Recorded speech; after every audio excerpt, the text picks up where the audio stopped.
Greetings, family. Come, join me at the table because Mama's definitely got something to say today. Okay? The signal I received for this family Sabbath was, don't be afraid to speak your mind. And when I say speak your mind, I'm not saying spit out everything that crosses it. I'm not saying speak without care or compassion. I don't mean being loud to just simply prove that you're unafraid. When I say, don't be afraid to speak your mind, I'm saying trust yourself enough to acknowledge the question. Acknowledge the perspective or the truth that just keeps rising and rising up inside of you.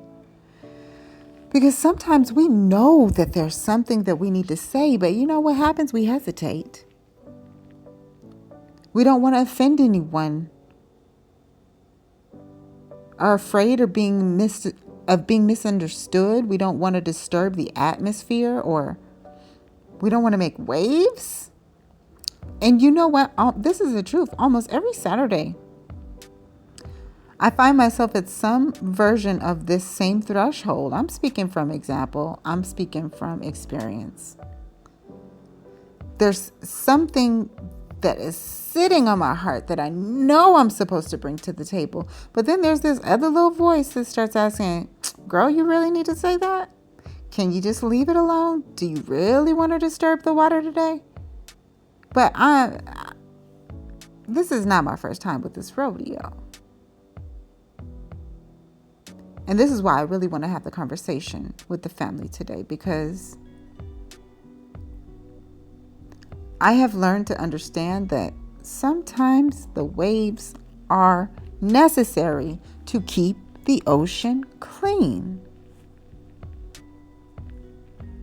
Recently, I found myself in a conversation about trading. Someone was sharing an opportunity to learn how to enter trades and better understand the stock market. And I really could have just simply celebrated the offering, kept quiet after that, and just kept it moving. But there was a real question that was just like beaming up inside of me. And beaming, it really is the word, because it's like this light that just has to get out, that I cannot avoid. I have invested in stocks before. But the thing is I've invested in companies that I believe in and products that I actually use. So for me, it wasn't just trying to make a quick dollar. It was like I was really trying to make a real investment, like in something that I wanted to see grow, like a garden. But active trading has always felt different to me.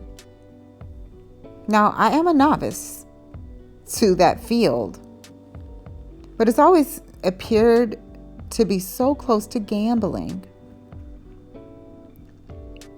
And I've learned about statistics on gambling, especially in our melanated communities, and how unhealthy it is and how addictive it is. And especially when it's our goal to promote and foster and cultivate family legacy through wealth of all types, especially financial wealth. If there has not been financial management lessons around it, or like if it's gambling, it's how do you properly be responsible with that? It's kind of like To me, planting the seed and just hoping that it all turns out okay, but you never check on it. You never intentionally water it, and maybe you do, like in trading, you water it somehow, but it's a hit or miss. You don't really have control over it. Just going to plant your seeds in random people all over the place and hope you come out with a good baby. That's what it feels like to me. And if you do come out with a good baby, you better sell it quick before you find out that it's not so good. That's kind of how it feels to me.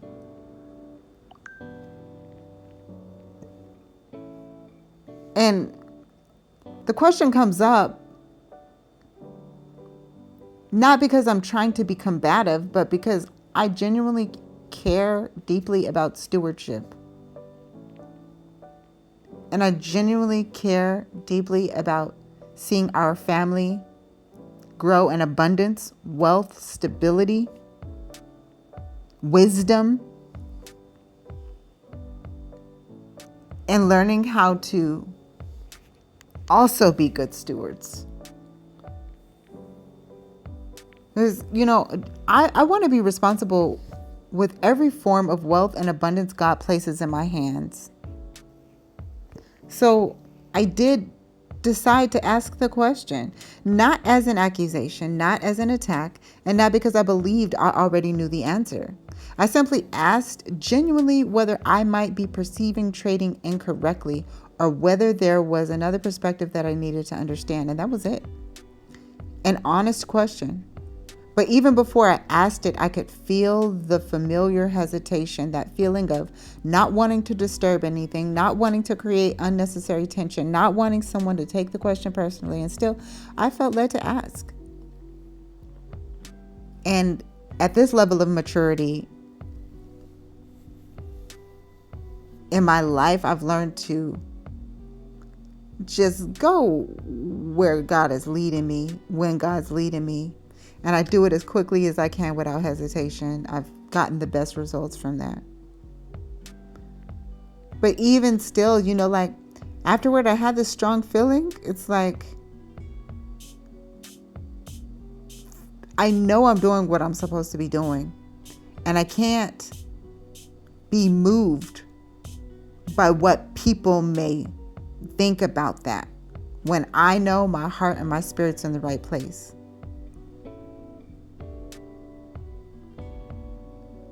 At this phase of my awakening, I'm like in my Harriet Tubman phase, and it's not a revolution against people. It's not a desire to fight or tear anything down, because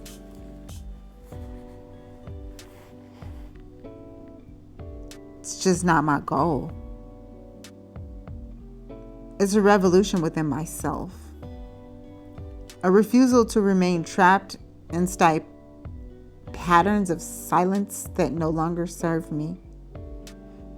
A refusal to keep shrinking my mind so everyone else can remain comfortable. It's a refusal to abandon the questions God gave me simply because asking them might create movement. And I'm beginning to notice that when one person shows up more authentically, it creates room for others to do the same. One person asks a real question and another person realizes that they're allowed to think more deeply too. One person stops performing and someone else feels safe enough to tell the truth. One person speaks from their authentic signal and the atmosphere begins to shift. To me, this is evidence of positive, progressive movement. And when I say positive, I do not mean pretending everything feels good. I mean movement in a lighter and more upward direction. Movement toward greater truth, greater clarity, greater responsibility, greater connection, greater stewardship. But movement creates waves. That is part of what we often resist when we say we want change. But when we say we want change, we also don't want anything to be disturbed. We say we value honesty, but sometimes only when honesty agrees with us. We say we want authentic relationships, but authenticity requires us to risk being seen. It requires us to ask questions that do not already have socially approved answers. It requires us to admit when something does not make sense to us. It requires us to say, I may not completely understand this. Can you help me see what you see? Can we go deeper than the surface? Speaking your mind does not mean declaring that you're right. Sometimes it means being honest enough to admit that you may be wrong. It does not mean entering every conversation with a sword. Sometimes it means entering with curiosity. It means respecting the other person enough to ask them for deeper explanations. And respecting yourself enough not to pretend you understand something when you don't. That is not disruption for the sake of disruption. That is discernment, that's stewardship, that's participation, that's community. And it's leadership. Because stagnant water may appear peaceful from the surface. But stillness is not always cleanliness. Sometimes water has to move. Sometimes waves have to rise. Sometimes what feels like disturbance is actually circulation. The wave brings hidden things to the surface. The wave moves what has been sitting too long. The wave carries fresh oxygen into places that have become stale, baby. So maybe the goal is not to avoid making waves. Maybe the goal is to become responsible and good stewards of the waves we make. Are our words moving the conversation toward truth? Are they creating space for deeper thought? Are they opening a doorway rather than closing one? Are we speaking because we need to prove ourselves or because something valuable may be revealed through the conversation? Family, don't be afraid to speak your mind, but speak with care. Speak with humility.